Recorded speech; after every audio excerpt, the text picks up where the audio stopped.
اگر کوئی روزے کی حالت میں تھا اور اس نے اپنی بیوی سے جماع کر لیا، ہم بستری کر لیا، تو اس کے لیے کیا حکم ہے؟ حضرات دیکھیے، روزہ نام ہی ہے صبح صادق سے لے کر کے سورج غروب تک کھانے پینے اور جماع سے باز رہنے کا نام ہی روزہ ہے۔ اگر کسی نے جان بوجھ کے کھا لیا تو روزہ ٹوٹ جائے گا، پی لیا تو روزہ ٹوٹ جائے گا۔ کسی نے ہم بستری کر لی اپنی بیوی سے، جماع کر لیا تو بھی روزہ ٹوٹ جائے گا۔ اب کیا کرے کہ کسی نے اپنی بیوی سے اپنے نفس پر کنٹرول نہ رکھ پایا، اپنے نفس پر قابو نہ رکھ پایا اور وہ اپنی بیوی سے جماع کر لیا، تو اب وہ کیا کرے، اس کے لیے کیا حکم ہے؟ تو حضرات یہ جان بوجھ کر روزہ توڑنا لازم آیا کہ وہ روزے کی حالت میں تھا، جان بوجھ کر کھایا یا پیا تب بھی روزہ جان بوجھ کر توڑنا لازم آئے گا، یا جماع اپنی بیوی سے کیا یعنی کہ ہم بستری کیا تب بھی روزہ توڑنا جان بوجھ کر لازم آئے گا۔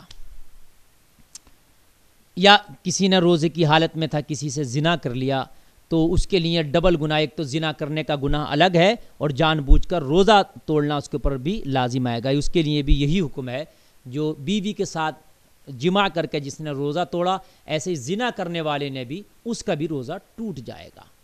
تو زنا کرنے کا تو گناہ جو ہے وہ اپنی جگہ ایک الگ ہے، وہ اس کے اوپر جو حد ہے شریعت کی وہ ایک الگ گناہ ہے، لیکن جو روزہ توڑا ہے وہ ایک الگ گناہ ہے۔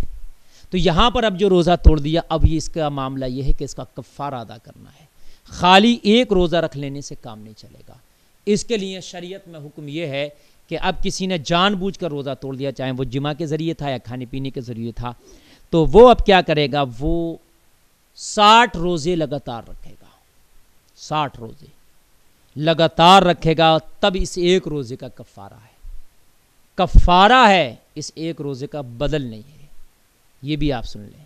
یعنی اس کا کفارہ تو ہے لیکن اس روزے کا بدل نہیں ہو سکتا۔ جو اس ایک روزے میں ثواب ملتا، جو اس ایک روزے کا معاملہ تھا، وہ ان 60 روزوں میں اتنا ثواب یا وہ معاملہ نہیں ہوگا جو اس ایک روزے کا تھا، جو اس نے رمضان شریف کا روزہ توڑا ہے۔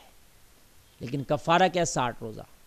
یا 60 روزہ نہیں رکھ سکتا تو 60 مسکینوں کو 2 وقت کا کھانا کھلائے گا۔ 60 مسکینوں کو 2 وقت کا کھانا کھلائے گا۔ شریعت میں اس کی یہ حد جاری ہے، اس کے لیے یہ حکم ہے۔ حدیث شریف بھی ہے، اللہ کے رسول صلی اللہ تعالی علیہ وسلم کی بارگاہ میں ایک شخص حاضر آیا اور عرض کرنے لگا، آقا میں نے اپنی جان پہ ظلم کر لیا، میں روزہ سے تھا اور میں روزے کی حالت میں تھا، اپنے آپ پہ کنٹرول نہ کر سکا، اپنی بیوی سے ہم بستری کر لیا، آقا میں نے روزہ توڑ دیا ہے، اب میرے لیے حکم بتائیں کیا ہے؟ میرے آقا صلی اللہ تعالی علیہ وسلم نے اس کے بارے میں فرمایا کہ آپ 60 روزے لگاتار رکھو گے۔ تو عرض کی، آقا میں ایک روزہ مکمل نہ کر پایا تھا، ایک روزہ توڑ دیا، تو آقا 60 کیسے کر پاؤں گا، اس کی بھی سخت نہیں رکھتا۔ تو پھر نبی نے فرمایا 60 مسکینوں کو 2 وقت کا کھانا کھلانا ہے آپ کو۔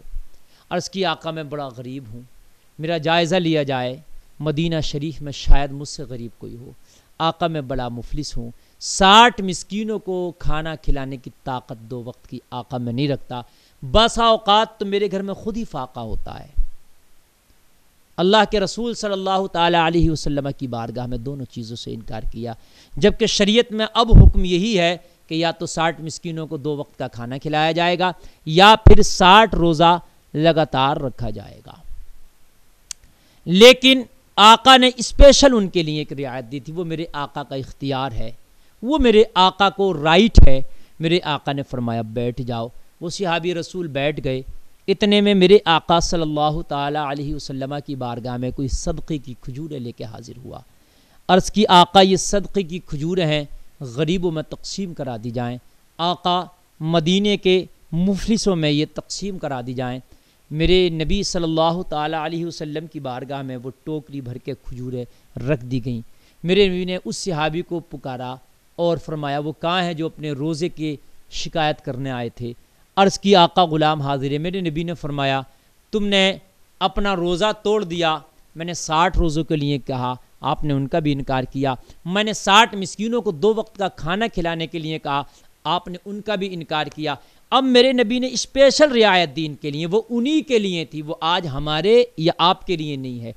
قیامت تک کے لیے یہ 2 ہی چیزیں ہیں, یا تو آپ 60 مسکینوں کو کھانا کھلائیں 2 وقت کا, یا آپ 60 روزہ لگاتار رکھیں. لیکن آقا نے ان کے لیے یہ اسپیشل رعایت دی تھی. اور یہ آقا نے رعایت کیا دی تھی, زمانے کو یہ سبق بھی دیا تھا, یہ بتایا بھی تھا, لوگوں تمہارا نبی مختار ہے, تمہارے نبی کو اللہ نے اختیارات دے کے بھیجا ہے, تمہارے نبی کو اللہ نے یہ پاور دے کے بھیجا ہے. اگر تمہارا نبی چاہے تو اپنی طرف سے کوئی بات بیان کر دے تو وہ پھر ان کے لیے رعایت ہو جاتی ہے. میرے نبی نے اپنی طرف سے ہی اپنے غلام کو رعایت دی, جبکہ شریعت میں یہ رعایت ہمارے لیے نہیں دی گئی ہے, مگر میرے نبی نے اپنے اختیار سے اپنے غلام کو یہ رعایت دی. جاؤ مدینے کے بازاروں میں, گلی کوچوں میں چلے جاؤ, محلوں میں چلے جاؤ, اور مدینے کی بستی میں دیکھو جو غریب ہوں ان کو یہ صدقے کی کھجوریں تقسیم کر دو, ان کے بھوکے بچوں کو کھلا دو, تمہارے روزے کا کفارہ یہ ہو جائے گا.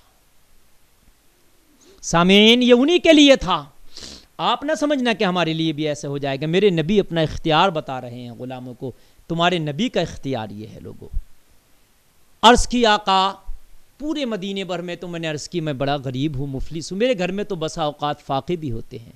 آقا مجھ سے زیادہ غریب مدینہ میں کون ہوگا؟ تو میرے نبی نے مسکرا کے فرمایا, جا پھر یہ ٹوکری بھر کھجور اپنے ہی گھر لے جا, اپنے بچوں کے ساتھ مل بانٹ کے کھا لینا, تو کھا لینا, اپنے بچوں کو کھلا دینا, جا تیرے روزے کا کفارہ ادا ہو جائے گا. اللہ اللہ اللہ اللہ, میں تو مالک ہی کہوں گا کہ ہو مالک کے حبیب, یعنی محبوب و محب میں نہیں, میرا تیرا رب ہے موتی یہ ہے قاسم, دیتا وہ ہے دلاتے یہ ہیں, خلق کے حاکم ہو تم, رزق کے قاسم ہو تم, جو ملا تم سے ملا, تم پہ کروڑوں درود. میرے آقا کا یہ اختیار ہے. لوگوں میرے آقا کو محتاج نہ سمجھ لینا, میرے رب نے میرے نبی کو اختیارات دے کر کے بھیجا ہے. ما آتاکم الرسول فخذو کا صحرا, میرے نبی کے سر باندھ کے بھیجا ہے, یہ جو عطا کریں لے لو. یہ ان صحابی کے لیے اسپیشل رعایت تھی اور ان صحابی کے لیے اسپیشل چھوٹ تھی.